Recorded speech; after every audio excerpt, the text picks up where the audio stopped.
Very good day, Ibitu. Miss Siti Noor Azwani binti Wahishad, our lecturer subject for Occupational Toxicology OSH 3823. In this lovely day, I would like to present about the hazardous chemical to health and also explaining the toxicokinetics process. For this kind of presentation assignment, I chose the chlorine as the hazardous chemical. Chlorine is a hazardous chemical to health known for its toxic properties. Exposure to chlorine can occur through inhalation, ingestion, or skin contact.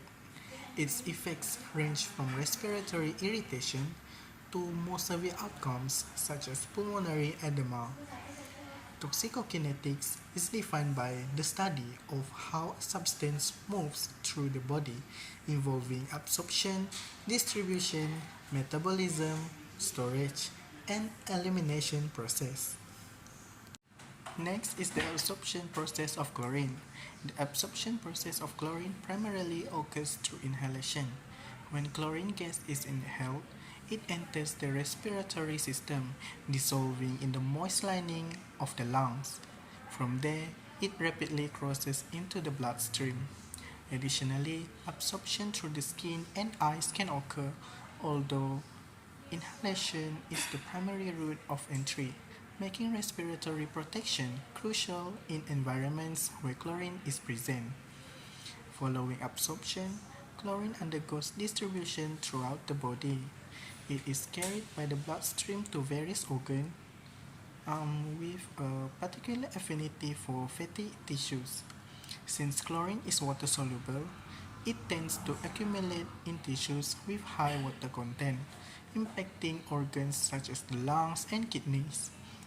Moving on to the next process, which is the metabolism process. Chlorine undergoes minimal metabolism in the body. While some metabolic transformation may occur, they are generally limited. Most of the absorbed chlorine remains unchanged, contributing to its persistence in tissues and potential for prolonged toxic effects. The storage process of chlorine is the fifth process of toxicokinetics of chlorine.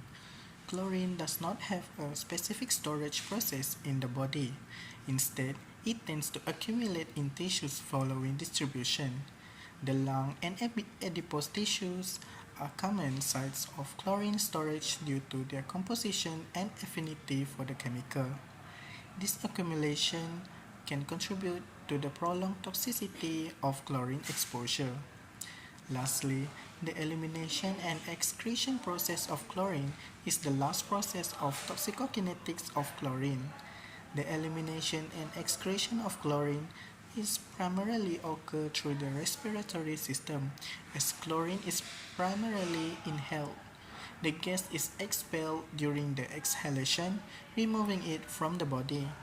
Some elimination may also occur through urine, although the renal excretion of chlorine is relatively limited compared to respiratory elimination.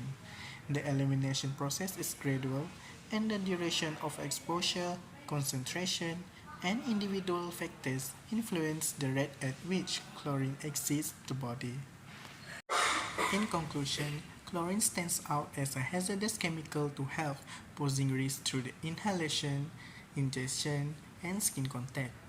Its toxicokinetics involves a series of processes that determine its journey within the body. Following absorption, primarily through inhalation, chlorine distributes through the bloodstream, accumulating in organs with high water content such as the lungs and kidneys. Limited metabolism occurs, contributing to its persistence in tissues. Unlike some substances, chlorine does not have a specific storage process but tends to accumulate in tissues. Elimination primarily takes place through the respiratory system, with gradual expulsion during exhalation, while minimal renal excretion occurs. Understanding the toxicokinetics of chlorine is crucial for implementing effective safety measures and mitigating the health risks associated with exposure to this kind of hazardous chemical. That's all from me. Thank you.